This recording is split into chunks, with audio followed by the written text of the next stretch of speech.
기드온과 함께한 300 용사의 이야기, 주일학교 출신의 성도들이라면 꼭 한 번쯤은 들어봤던 이야기일 것입니다.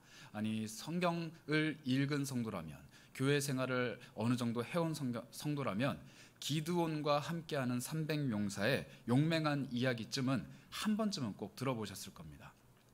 그 300 용사들, 수많은 미디안 군대 앞에서 두려움 없이 하나님의 전투를 벌였던 그 용사들, 그래서 우리는 하나님 앞에서 특별한 마음으로 특별히 모여서 함께하는 사람들을 300 기도용사 혹은 300 용사 이렇게 부르곤 합니다. 우리 교회도 토요 은하수 새벽 예배 때 마음을 모아 기도하는 분들을 300 기도용사 이렇게 부르며 격려하고 권면하고 있습니다. 그런데 여러분, 이 300명을 모집하는 과정이 순탄치만 않았다라는 사실을 아마 알고 계십니까? 특별히 이 300명을 모으는 과정 속에는 하나님을 향한 불신과 의심이 차고 넘쳤습니다. 이 300 용사들이 하나님 앞에 모여서 하나님의 위대한 일을 행하기까지 하나님은 그 사람들을 모으고 그의 리더인 기드온을 불러 세우셨는데, 이 기드온이 하나님 앞에 서는 과정이 순탄치만은 않았다라는 것입니다. 심지어 하나님을 향해서 끊임없이 의심하고 증명해내라고 요구하는, 어찌 보면은 사사라고 하긴 조금 어려운 믿음 없는 사람 같은 모습을 우리에게 보여줍니다. 오늘은 우리가 이 기드온이라는 사람을 통해서 그의 속에 자리 잡고 있는 의심과 그리고 그 의심을 벗겨내는 그의 확신 그리고 하나님의 결심을 살펴보고자 합니다. 이 기드온이라는 사람은 굉장히 독특한 사람입니다. 다른 사사들은 어떤 일정한 양식에 따라서 이 성경책이 소개를 하는데 보통 이렇습니다. 이스라엘 백성이 범죄를 했는데 옆에 있는 어떤 나라 다른 민족이 쳐들어와서 몇 년 동안을 압제했다. 그래서 하나님께서 어느 지파에 누구누구를 사사로 세우셔서 이스라엘을 그들의 손에서 구원해냈다. 그리고 그 사람과 함께 이스라엘은 몇 년 동안 평안했다. 이게 사사기에 나오는 사사에 대한 소개의 전형적인 패턴입니다. 놀라운 것은 이 사람들이 어떻게 부름받았는지에 대해서는 성경이 별로 관심 갖지 않습니다. 어느 지파 누구가 하나님 앞에서 이런 일을 했다라고만 기록할 뿐이지, 그 사람이 하나님 앞에 어떻게 부름받았는지, 그 사람이 어떤 인생을 살아왔는지 별로 관심을 갖지 않는 것 같습니다. 그런데 오늘 이 기드온만큼은 하나님께서 아주 상세하게 그리고 아주 디테일하게 우리에게 소개를 해주십니다. 사사기 6장 11절부터 12절까지 기드온의 첫 등장이 이러한데요. 제가 읽어보겠습니다. 여호와의 사자가 아비에셀 사람 요아스에게 속한 오브라에 이르러 상수리나무 아래 앉으니라. 마침 요아스의 아들 기드온이 미디안 사람에게 알리지 아니하려 하여 밀을 포도주 틀에서 타작하니, 여호와의 사자가 기드온에 나타나 이르되 큰 용사여, 여호와께서 너와 함께 계시도다. 기드온의 등장은 굉장히 비굴하고 초라하고 어찌 보면은 사사라고 부르기에는 조금 부족한 모습입니다. 이때 당시까지만 하더라도 미디안 사람들이 이스라엘을 압제하고 있었기 때문에 그들이 곡식을 거둘 시기가 되면은 찾아와서 그 곡식을 다 수탈해가고, 과일을 거둘 시기가 되면 찾아와서 그 과일을 다 뺏어가는 그런 시기를 살아왔기 때문에 이 미디안 사람들을 피해서 포도주 틀에 숨어 자신이 가지고 있었던 밀을 타작하고 있는 이 비굴한 모습, 하나님께서 이왕에 찾아오시려면은 집에서 잠을 자고 있을 때 꿈으로 찾아오시던지, 아니면은 해질녘 들판을 바라보면서 묵상하고 있을 때 찾아오시던지, 아니면 하나님께 간절히 기도하며 예배하고 있을 때 찾아오시면은 좀 뭔가 멋이 날 텐데, 하나님께서는 이 기드온이 숨어서 밀을 타작하고 있는, 아무도 없겠지라고 생각하며 숨어서 비굴하게 밀을 타작하고 있는 그 자리에 나타나시는 겁니다. 그런데 뭐라고 말씀하십니까? 큰 용사여, 여호와가 너와 함께 계시도다. 아멘으로 화답하셨는데 과연 기드온은 아멘으로 화답을 했을까요? 아닙니다. 6장 13절을 보시면은 기드온이 아멘 해야 되는데 이렇게 대답합니다.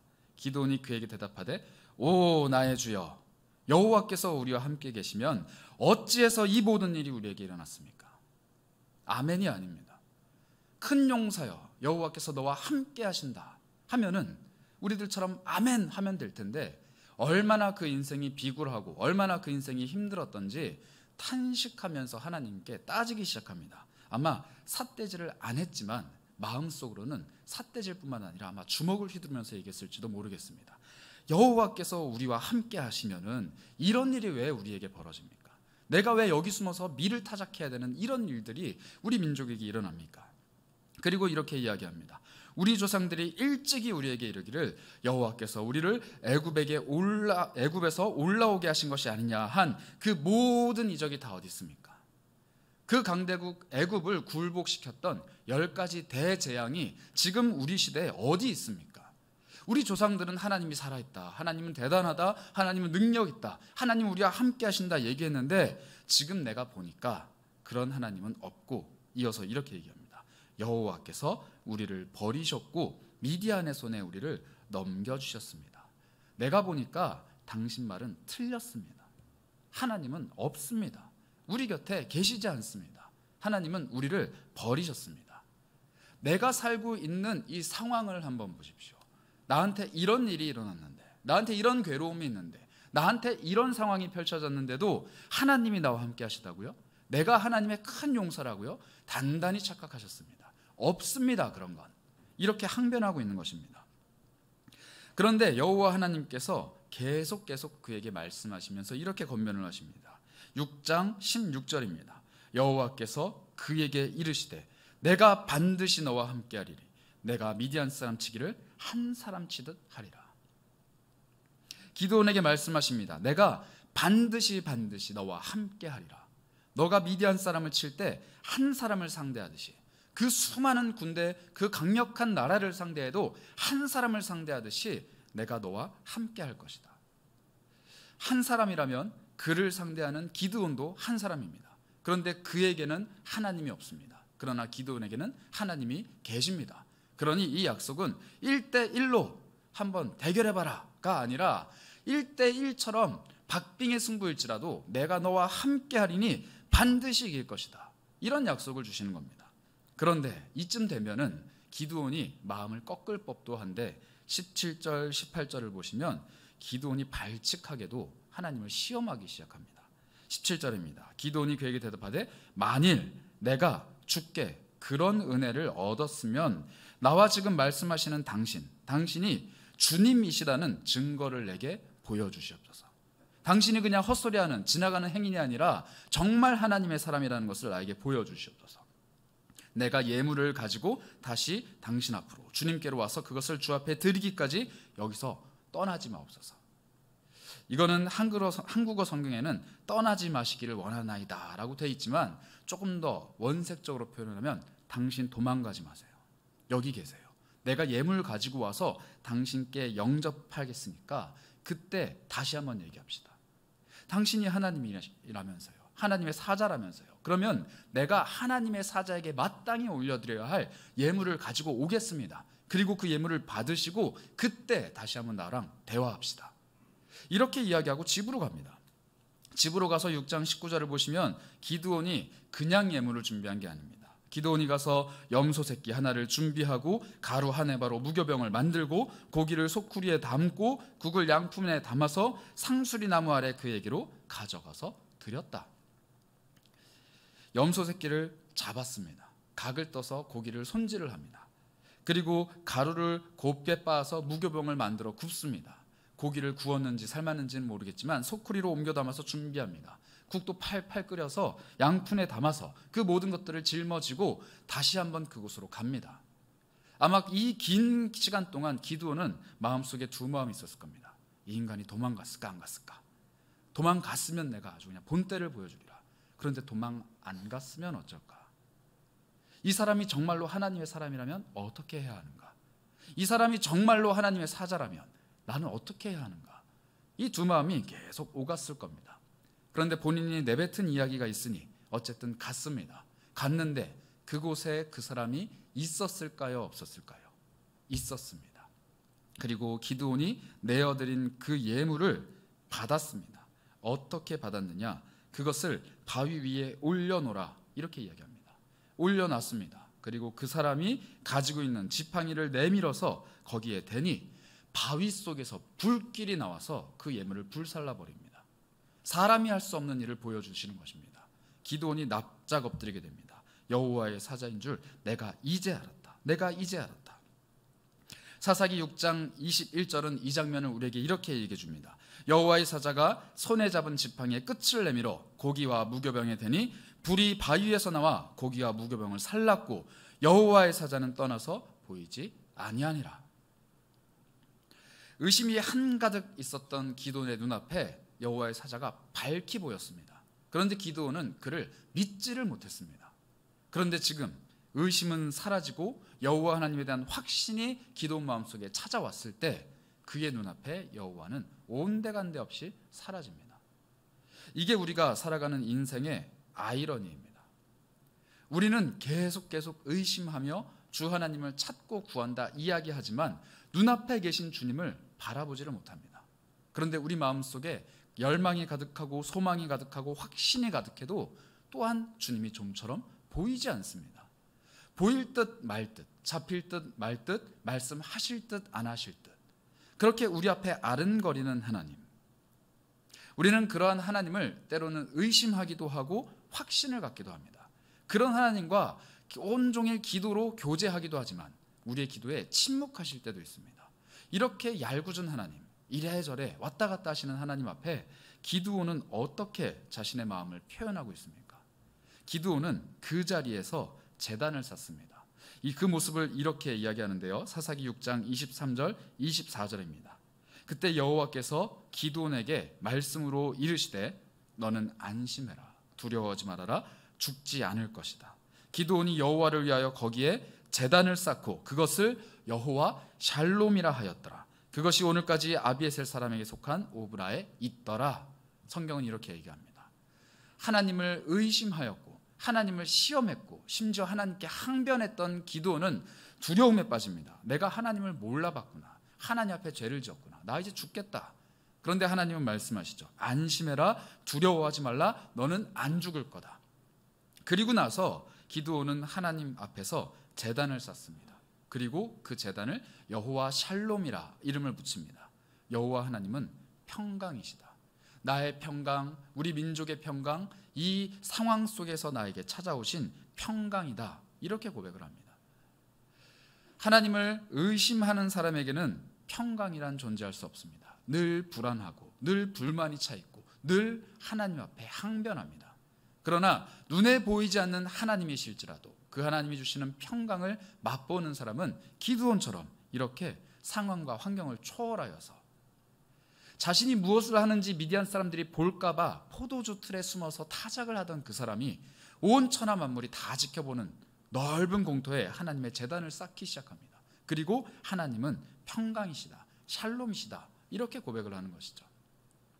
여기서 기드온의 이야기가 끝났다라면 참 기쁘고 아름다울 것 같습니다. 그런데 기드온의 이야기는 이제부터 시작입니다.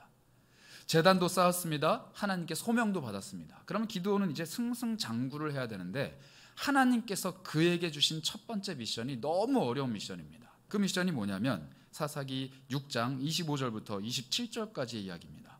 그날 밤에 기드온이 제단을 쌓은 그날 밤에 여호와께서 기드온에게 이르시되 내 아버지에게 있는 숫소 곧 7년 된 둘째 숫소를 끌어오고 내 아버지에게 있는 바알의 제단을 헐고 그 곁에 있는 아세라 상을 찍어버리고 또 이 산성 꼭대기로 올라가서 내 하나님 여호와를 위하여 규례대로 한 제단을 쌓고 그 둘째 숫소를 잡아 내가 찍은 아세라 나무로 번제를 드릴지니라 하시니라. 이에 기드온이 종 10사람을 데리고 여호와께서 그에게 말씀하신 대로 행하되 그의 아버지의 가문과 그 성읍 사람들을 두려워함으로 이 일을 감히 낮에 행하지 못하고 밤에 행했다. 그가 제단을 쌓았지만 사실 그곳엔 아무도 없었습니다. 왜냐하면 사람들의 눈을 피해 타작을 했던 그 공간에 여호와 하나님의 사자와 기드온만 있었기 때문입니다. 물론 지나가는 사람들이 봤을진 모르겠습니다. 그러나 그의 행동은 사람들의 이목을 끌기에는 부족했습니다. 그런데 그 기드온에게 하나님이 모든 사람들이 주목해서 볼 만한 엄청난 사고를 치라고 말씀하십니다. 너의 그 아버지가 바알의 제단을 쌓고 날마다 바알에게 제사를 드리는 것 알고 있지? 너 아버지의 숫소를 끌어오고 그 제단을 찍어서 허물어 버리고 그 곁에 있는 아세라 상을 찍어서 나무 토막을 만들어서 짊어지고 산 꼭대기로 올라가라. 이 산성 꼭대기로 올라가라. 그리고 거기에 제단을 다시 쌓아라. 이렇게 얘기합니다. 그리고 기드온이 그대로 하기는 하는데 얼마나 무서웠던지 종 10사람을 데리고 그 일을 밤중에 합니다. 심지어 감격에 차서 제단을 쌓을 때는 그 제단의 이름을 여호와 샬롬이라 막 이렇게 이름을 붙였는데 이 제단에는 아무 이름도 붙이지 않고 하라는 대로만 하고 급하게 내려옵니다. 도망치는 겁니다. 그리고 집안에 꽁꽁 숨어 있었습니다. 아침이 되고 성읍 사람들이 그 모든 것을 발견하게 됩니다. 어떤 놈이냐? 어떤 놈이 과연 감히 바알의 제단을 허물고 그 곁에 있는 아세라상을 찍어버리고 여호와 하나님께 제사를 올려드리고 도망갔냐? 난리가 났습니다. 그 성읍 사람들이 기드온을 죽이려고 할 때 그의 아버지 요아스가 나서서 겨우겨우 말립니다. 겨우겨우 뜯어 말립니다. 내 아들이 잘못했긴 했지만 그 사람이 정말로 잘못했으면 너와 내가 섬기는 바알이 그를 처벌하지 않겠느냐. 그가 정말 잘못했으면 내가 아버지이긴 하지만 내가 섬기는 바알신이 그를 처벌하지 않겠느냐. 그러니까 내버려둬라. 심지어 아버지가 이렇게 이야기를 합니다. 그런데 이 사단이 벌어지는 동안에 기드온은 방 안에 꼭 숨어서 아무 말도 하지 못합니다. 하나님의 사자가 나타날 때는 마치 열변을 토하듯이 울분을 뿜어내며 하나님이 우리와 함께 하시면 이런 일이 어떻게 일어납니까? 지금 우리 아버지는 바알에게 제사 드리고 있고 온 성읍 사람들이 다 바알 신상을 섬기고 있고 우리나라는 지금 미디안에게 억압을 받고 있는 이 상황이 하나님 왜 침묵하십니까? 하나님 앞에서는 열변을 토했던 사람이 사람들 앞에서는 아무 말 못하는 겁니다. 하나님 앞에서는 하나님 잘못됐다고, 하나님 없다고, 하나님 우리에게 버림받은 그 좌절을 안겨줬다라고 항변했던 사람이 지금 사람들 앞에서는 아무 말 못하고 가만히 집안에 숨어 있습니다. 그리고 그에게 별명을 붙여줍니다. 사사기 6장 32절입니다. 그날에 기드온을 여룻바알이라 불렀으니 이는 그가 바알의 제단을 파괴하였으므로 바알이 그와 더불어 다툴 것이라 함이었더라. 사람들이 기드온을 여룻바알 이렇게 부르기 시작합니다. 영광스러운 이름이 아닙니다. 야 여룻바알, 너 바알의 제단을 허물었다며, 너 하나님께 제단을 쌓았다며, 근데 왜 아무 말 못하고 이렇게 숨어있냐? 야 여룻바알, 너 죽다 살았다며, 그런데 너의 하나님은 지금 뭐하고 있냐? 너 여룻바알, 하나님의 큰 용사라며, 그런데 왜 여전히 바알신은, 미디안이 섬기고 있는 바알신은 여전히 강하고 너에게 찾아왔다고 하는 여호와 하나님은 여전히 침묵하시냐? 이렇게 비난하는 겁니다. 기드온이 지나갈 때 아무도 기드온이라 부르지 않아요. 여룻바알이라 부릅니다. 비난하고 조롱하며 그를 폄하하면서 여호와 하나님을 폄하하면서 여룻바알 부릅니다. 바알과 싸우는 사람이 지나가네. 그러나 우리 바알은 여전히 강하다. 바울의 제단을 찍어버린 사람이 지나가네. 그러나 여전히 우리 바알의 제단은 불타오르고 있다. 여호와 하나님의 제단 여호와 샬롬을 만든 사람이 지나가네. 그러나 샬롬은 여호와가 아니라 바알 미디안에 있다. 이렇게 이야기하는 것이죠. 이 기드온의 모습 속에서 우리 모습을 발견합니다. 교회에 오면은 큰 소리로 외치며 하나님을 찬양합니다. 큰 소리로 부르짖어 기도합니다. 하나님 나와 함께 하십니다. 하나님은 영광 받으실 만한 분입니다. 하나님은 온 세상의 주인이시고 내 인생의 모든 문제도 해결해 주시고 하나님은 뭐든지 다 할 수 있는 능력의 하나님입니다 라고 하는데 삶으로 돌아가면 이 미디안과 같은 사람들, 바알과 같은 세속문화들, 그 모든 것들 앞에서 침묵하는 거예요. 여호와 하나님의 샬롬의 제단을 쌓아 올려야 되는데 그것이 너무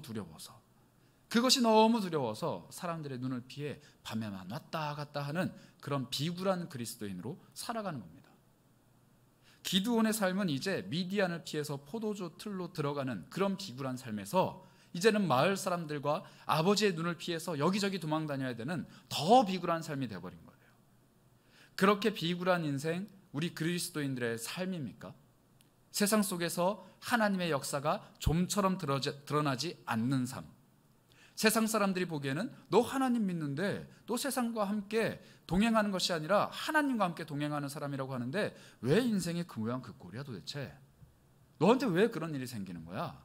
너는 왜 그렇게 가난해? 너는 왜 그렇게 질병이 많아? 너는 왜 그렇게 인생이 안 풀려? 야, 쟤 봐봐. 술 먹을 거 다 먹고 놀 거 다 놀고 나쁜 짓 다 하는데 교회도 안 다니는데 잘 되잖아. 야, 쟤 봐봐. 교회 안 다니고 나쁜 짓이라고는 혼자 다 하는데 잘 되잖아. 너는 왜 그렇게 멍청하고 무식하게 하나님만 찾냐? 그 이야기를 우리에게 한다면 아니야, 내 인생은 이렇게 잘 되고 있어 라고 자신 있게 말할 수 있는 사람이 과연 몇이나 되겠냔 말입니다. 하나님께서는 기드온을 큰 용사라고 부르셨습니다. 동행하시겠다고 약속하셨습니다. 그러나 실상 그는 큰 용사가 아니라 미디안과 주변 사람들에게 따돌림 당하고 억압당하는 작은 사람입니다. 그러니 그의 마음이 낙심되는 것이죠. 여호와를 위하여 바알의 제단을 헐어버려라. 하나님이 소명의 말씀을 주셨지만 너무 두렵습니다. 우상을 섬기는 주변 사람들, 우상을 섬기는 나의 아버지. 하나님이 나에게 소명을 주셨는데 그 소명대로 살아가는 게 너무 버거운 우리의 삶인 것이죠. 세상 가운데 하나님의 사랑, 하나님의 은혜를 전하라고 말씀하셨는데 입을 열기가 두려울 정도로 세상은 악한 겁니다. 안심해라, 두려워하지 말라, 너는 절대 죽지 않을 거다, 내가 너와 함께하리라. 하나님이 아무리 보호의 말씀을 우리에게 전해주신다고 하더라도 이 세상 살아가는 게 녹록하지 않고 쉽지 않습니다. 하나님이 정말 나와 함께하는 걸까? 나는 안 굶어 죽고 입에 풀칠 잘하며 살 수 있는 걸까? 이런 고민이 끊임없이 우리 안에 자라가는 것이죠. 이러한 고민들이 해소되지 않으면 기드온과 같은 삶이 됩니다. 삶의 문제가 생겨나면 의심이 자라나는 거죠. 삶의 문제가 생겨나면 자기에게 주어진 소망보다, 하나님의 소명보다 두려움이 더 크게 되는 겁니다. 하나님의 위대한 일을 밤이라 할지라도, 아무리 밤이라 할지라도 하나님의 위대한 일을 했는데 당당하게 드러내지 못하고 모든 것을 내팽개치고 숨어버리는 사람. 과거에는 하나님과 이것도 하고 저것도 하고 살았는데 이제는 어느덧 세상의 무게, 삶의 무게에 찌들어서 그냥 살아가는 그리스도인들이 이 기드온의 삶이 된다는 것이죠.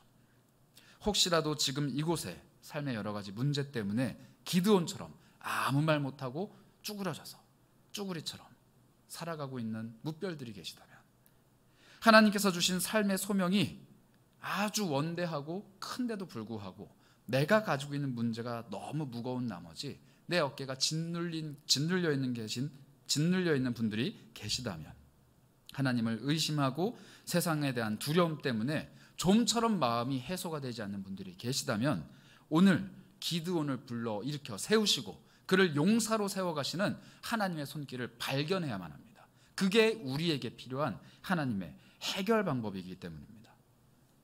우리에게 이 모든 시험들, 모든 어려움들을 베푸시는 하나님의 원리가 성경에 나와 있습니다. 이것을 이해해야 우리는 하나님께서 주시는 해결책을 발견할 수 있습니다. 고린도전서 10장 13절에는 그 시험을 이렇게 우리에게 설명을 합니다. 사람이 감당할 시험밖에는 너희가 당한 것이 없다. 오직 하나님은 미쁘사 너희가 감당하지 못할 시험당함을 허락하지 아니하셨다. 시험 당할 즈음에는 또한 피할 길을 반드시 내셔서 너희가 능히 감당하게 하신다. 성경의 선언입니다. 내 인생에 문제가 다가오는 이유, 내 인생에 짊어진 이 문제가 점점점 무거워지는 이유, 내 삶이 좀처럼 풀리지 않는 이유, 내 안에 시험과 욕심과 감당할 수 없는 의심이 점점 자라나는 이유, 하나님이 계시지 않기 때문이 아니라 하나님이 허락하셨기 때문입니다. 하나님이 내 곁에 계시지 않기 때문이 아니라 하나님이 그것을 주셨기 때문이에요. 하나님이 그것을 주셨는데 동시에 무엇을 또 주시느냐? 피할 길을 주신다라는 겁니다. 내 인생 내가 열심히 살아가겠다고, 내가 내 인생 개척해보겠다고 내 길을 만들어갑니다. 그런데 길을 파다 보니 안반이 나와요. 길을 파다 보니 가시덤불이 나와요. 길을 파다 보니 지하에서 물이 솟구쳐 올라와서 더 이상 갈 수가 없게 돼요. 이런 여러 가지 어려운 문제를 당할 때 우리는 하나님이 내 곁에 안 계시나 보다, 하나님 나 버리셨나 보다, 내 인생 망했나 보다, 이렇게 낙심하게 됩니다. 그런데 그때마다 하나님 뭐라 말씀하시느냐? 나 너와 함께 있다, 너의 곁에 있다, 그리고 내 곁에 있는 새로운 길을 봐라. 너 이거 피해서 걸어갈 수 있는 새로운 길을 내가 뚫어줄게 라고 말씀하시면서 피할 길을 만들어내신다는 거예요. 그리고 그것으로 우리를 인도해 내셔서 앞에 있는 이 시험을 감당하게, 능히 감당하게 하신다는 겁니다. 미디안의 위협이 크면 클수록, 기드온이 살고 있는 그 성읍의 우상 숭배가 강하면 강할수록 그 기드온은 하나님의 능력으로 인해서 더 큰 용사로 쓰임받을 수 있게 되는 겁니다. 우상 숭배 대충 하는 사람들에게 하나님 말씀 전하면 금방 회개합니다. 악을 대충 저지른 사람에게 하나님 말씀 대충 전하면 금방 돌아옵니다. 그런데 철옹성과 같은 그 사람들에게는 우리가 대충 정하는 복음이 아니라 하나님이 함께 하시고 하나님이 능력이 되어주셔서 길을 뚫어서 만드시는 역사가 있어야 해결이 된다는 것입니다. 우리 인생의 문제도 마찬가지입니다. 우리가 해결할 수 없는 문제, 우리가 끌어안고 가야만 하는 문제, 우리가 극복해내는 것은 고사하고 피하기조차 어려운 그 문제, 그게 내 앞에 주어졌다면 반드시 기억해야만 합니다. 하나님께서는 시험 당할 즈음엔 또한 피할 길을 내사 우리로 능히 감당하게 하신다. 그리고 이 길을 감당해내는 것이 하나님의 용사의 삶이라는 겁니다. 하나님을 의지하면서 이 피할 길을 찾는 것은 어렵습니다. 예수 그리스도를 쫓아 가는 길이기 때문에 좁은 길이라, 십자가의 길이라 이렇게 말씀하십니다. 그러니 우리는 마음에 의심을 품고 포기하고 그냥 인생의 문제를 짊어지고 막다른 길에 서서 눈물 흘리고 있는 게 훨씬 더 쉽고 훨씬 더 편합니다.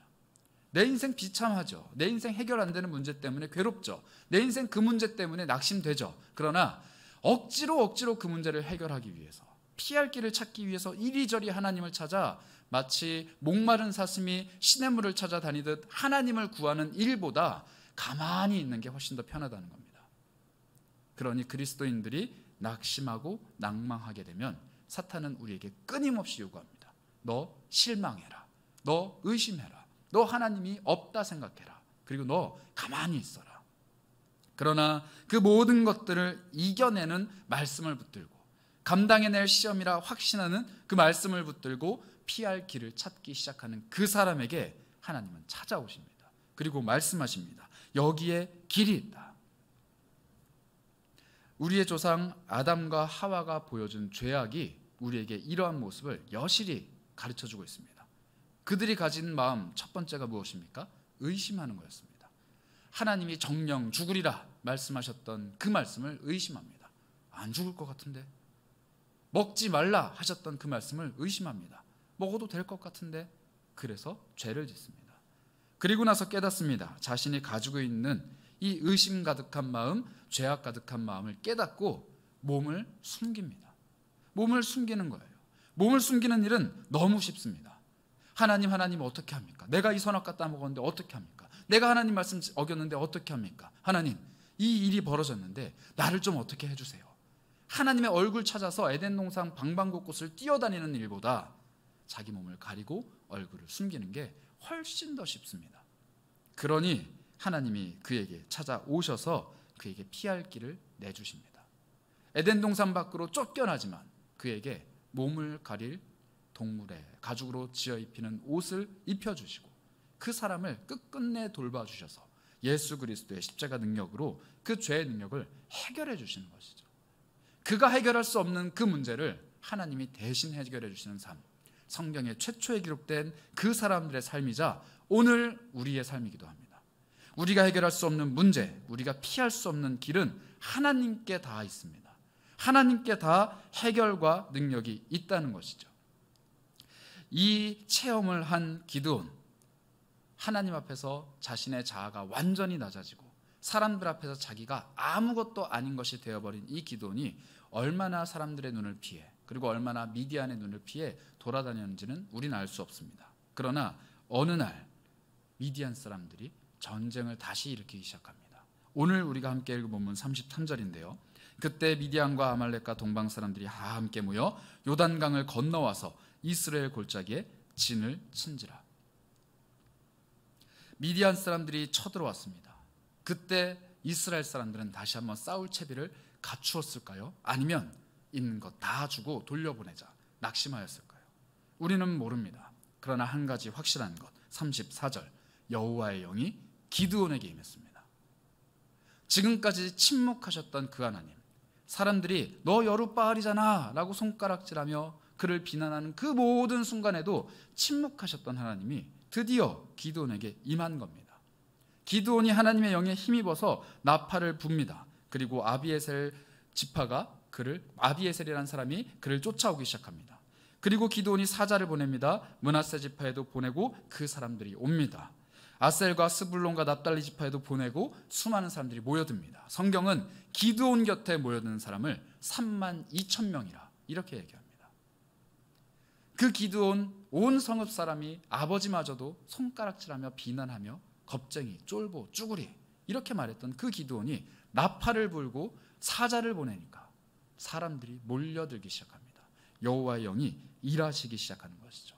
드디어 하나님이 말씀하신 큰 용사가 자리를 털고 일어났습니다. 그런데 이 일이 생겼는데, 이 놀라운 일이 벌어졌는데 기드온은 다시 또 옛날 모습을 보여줍니다.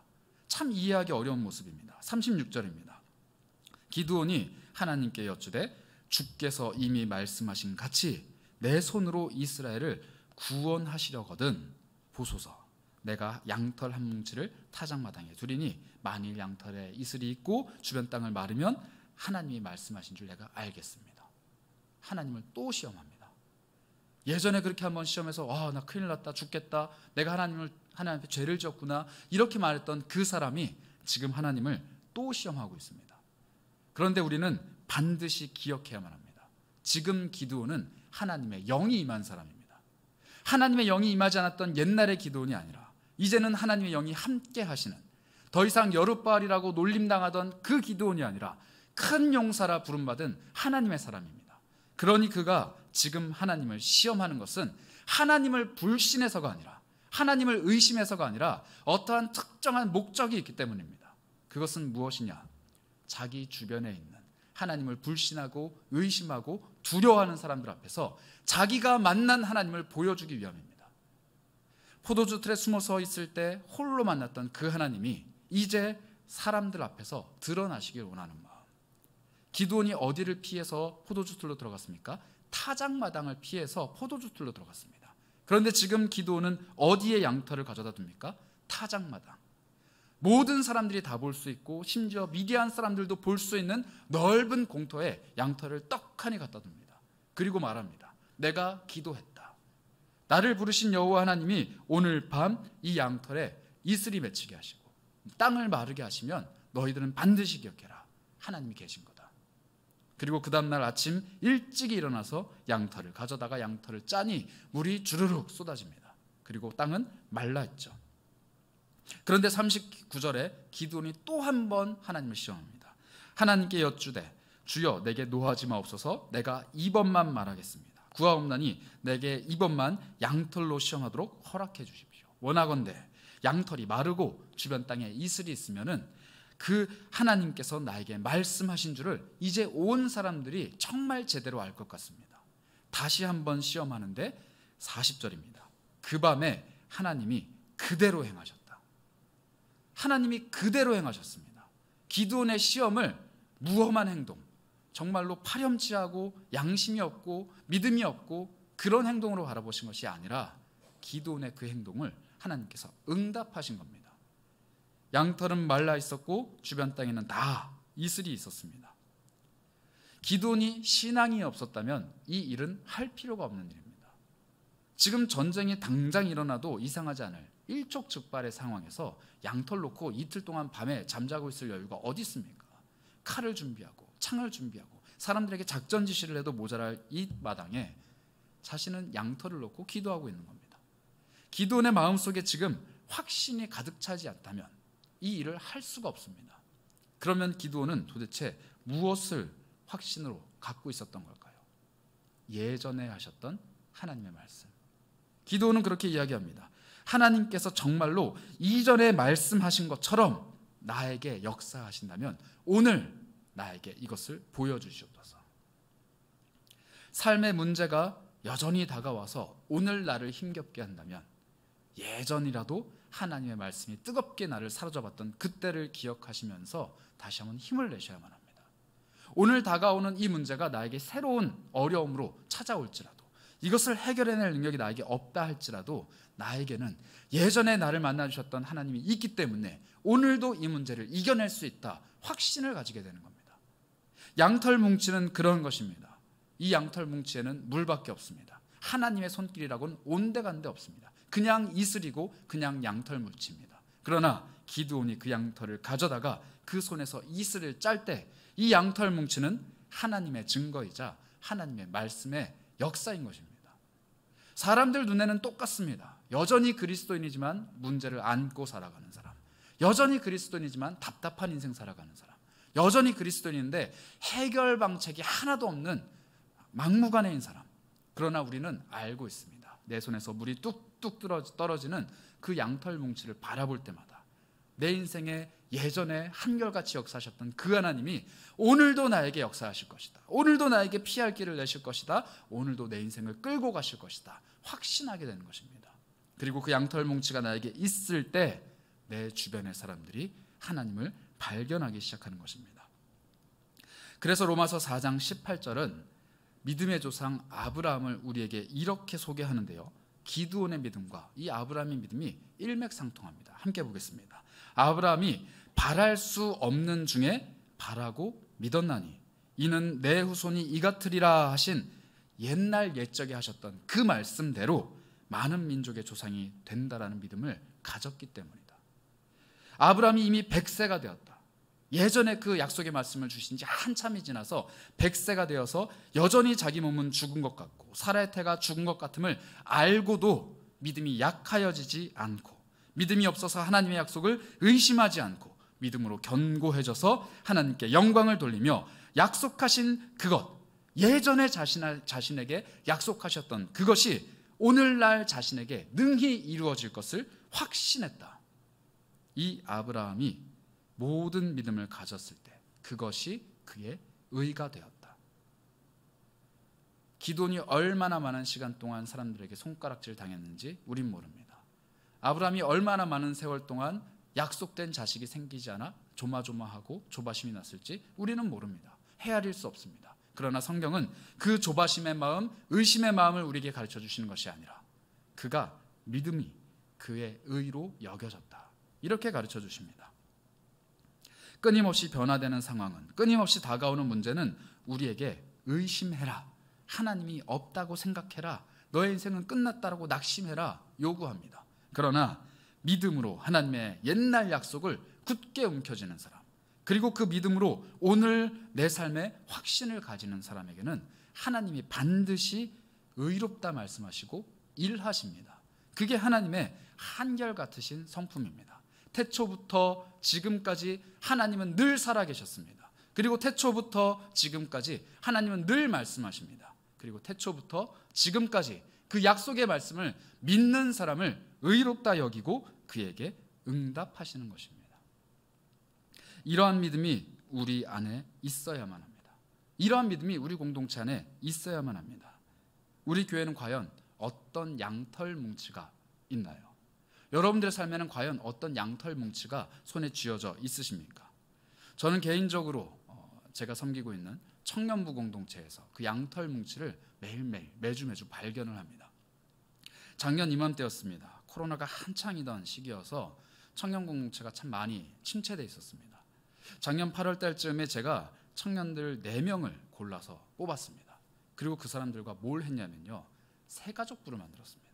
하스피라는 팀인데 저희가 새가족부를 만들었습니다. 사실 말이 안 되는 상황이었습니다. 왜냐하면 새가족이 없었거든요. 청년부에 새가족이 없었습니다. 오지 않을 새가족을 기대하면서 4명을 뽑은 거예요. 근데 제가 뽑을 때도 사실 의심이 반이었습니다. 이 4명까지 필요할까? 한 달에 1명도 안 오는데 4명이 필요할까? 이런 생각이 들었습니다.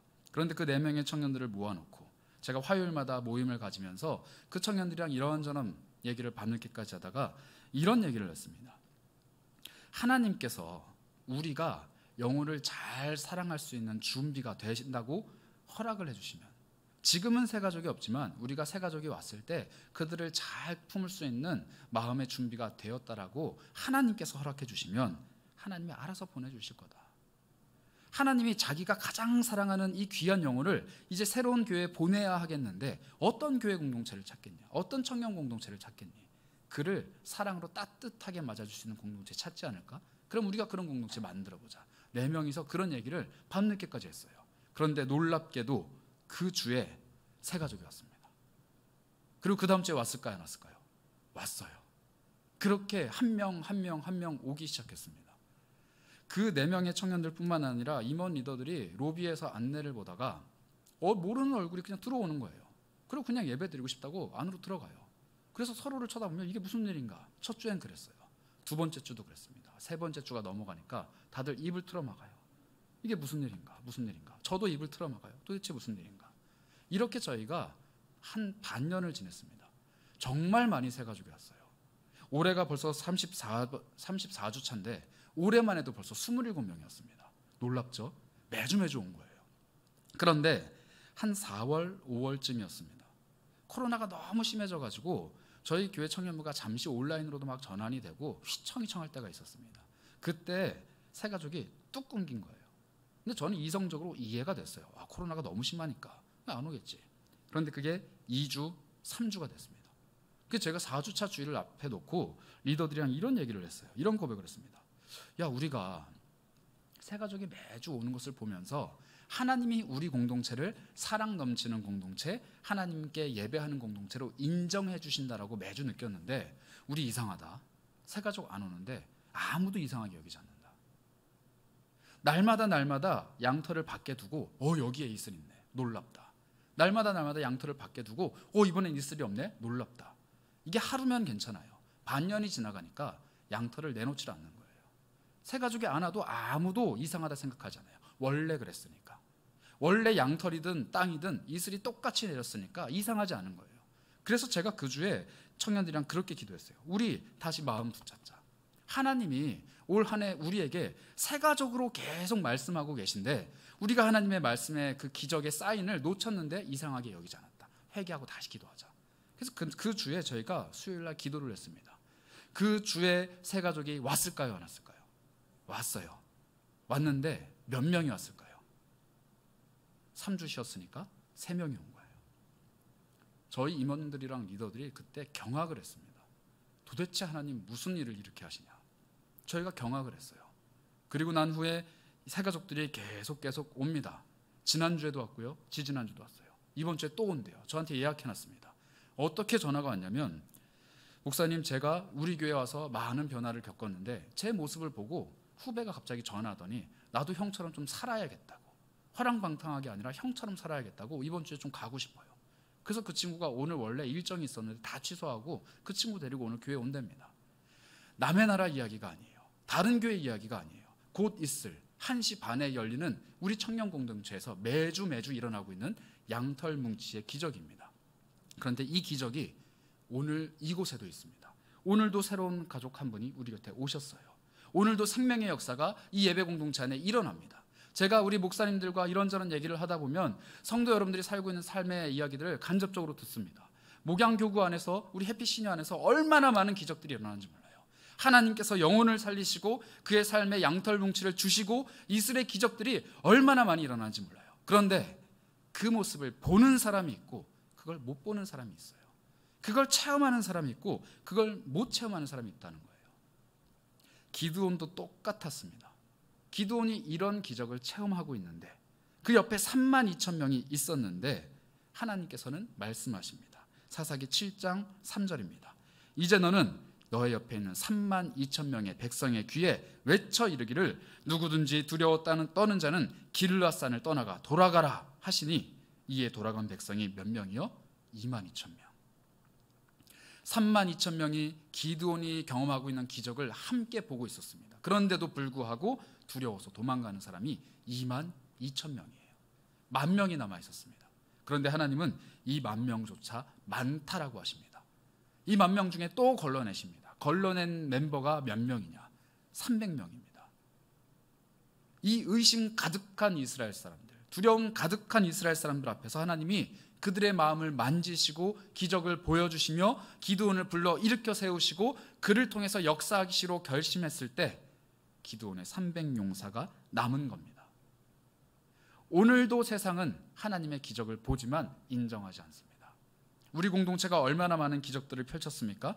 우리 작년부터 우리가 라면 한 박스, 쌀 한 봉투 가지고 와서 면목이동의 주민들을 그토록 많이 섬길지 누가 알았습니까? 저는 솔직히 의심했어요. 과연 얼마나 모일까? 그런데 들어오는 그 라면과 쌀을 보면서 확신했습니다. 우리가 어떻게 한 끼를 금식해서 이 지역 사람들을 먹일까? 그런데 하나님은 해내셨습니다. 우리가 어떻게 효박스 1,500개를 여기에 잔뜩 쌓아서 사람들을 도울까? 하나님은 하시더라고요. 우리가 어떻게 울진의 교회를 재건할까? 하나님은 하시더라고요. 이걸 하시더라고요. 그걸 보고 있는데 여전히 세상은 하나님을 모른다 합니다. 여전히 우리 곁에 있는 사람들은 두렵다 합니다. 삶이 두렵고 인생의 문제가 두렵다고 합니다. 그러니 오늘 우리는 다시 한번 양털 뭉치를 들고 일어나야 됩니다. 내 인생에 하나님이 이렇게 역사하셨다. 내 인생에 하나님이 이런 응답을 주셨다. 내 인생에 하나님이 이토록 이끌고 가셨다. 너의 눈에는 지금 양털 뭉치, 그냥 젖어있는 양털 뭉치처럼 보이는 내 인생이지만 하나님과 동행하는 삶이니 기적의 순간이다. 이렇게 고백할 수 있어야 한다는 것이죠. 여러분들의 삶에 하나님을 통해 체험하는 기적의 놀라운 역사가 끊임없이 흘러가셨으면 좋겠습니다. 우리 교회 공동체가 하나님의 사역을 그토록 감당했으면 좋겠습니다. 우리가 걸어가는 길이 어렵고 힘들죠. 우리 삶의 무게가 무겁습니다. 그러나 모든 것들을 이겨내게 하시고 피해서 돌아갈지언정 앞으로 전진하게 하시는 하나님의 피할 길이 우리에게 반드시 임합니다. 우리에게서 많은 사람들이 떨어져 나가는 것 같은 괴로움이 있을 수는 있습니다. 우리에게 도와주시는 하나님의 능력이 나타나지 않는 것만 같은 불안감이 있을 수 있습니다. 그러나 하나님은 사람이 아니라, 상황이 아니라, 환경이 아니라 나 자신과 동행하시는 하나님, 그분 그 자체로 피할 길을 내시고 300용사의 기적을 만들어내는 분이십니다. 여러분들 삶에 어떠한 문제가 있는지 저는 모릅니다. 그러나 하나님은 너무 잘 알고 계십니다. 그 문제를 어떻게 해결해야 하는지 저는 모릅니다. 그러나 하나님은 너무 잘 알고 계십니다. 그런 하나님이 오늘 여러분들께 말씀하십니다. 문제가 크니? 삶이 어렵니? 그러나 너는 큰 용사다. 왜냐하면 내가 너와 함께 하기 때문이다. 너는 큰 용사다. 왜냐하면 너의 곁에 피할 길을 내가 만들고 있기 때문이다. 너는 큰 용사다. 두려운 마음이 아니라 양털 뭉치 하나를 꽉 움켜쥐고 이 세상을 거뜬히 살아갈 큰 용사로 내가 불렀기 때문이다. 이 부르심의 말씀이 여러분들에게 주어지시기를 소망합니다. 성경은 말합니다. 의인은 믿음으로 말미암아 살리라. 예전에 하셨던 그 하나님의 말씀을 믿음으로 아브라함이 의롭다 여겨졌듯이 예전에 말씀하셨던 그 하나님의 놀라우신 말씀이 오늘날 나에게 믿어지고 실현되고 꿈꿀 수 있다는 그 소망의 믿음을 품은 사람이야말로 살아갈 수 있는 사람입니다. 이 땅을 살아갈 수 있는 사람, 믿음으로 걸어갈 수 있는 사람, 피할 길을 날마다 발견하며 주님과 동행하시는 저와 우리 세계로 공동체, 무별 영가족 공동체가 되시길 주님의 이름으로 축복합니다.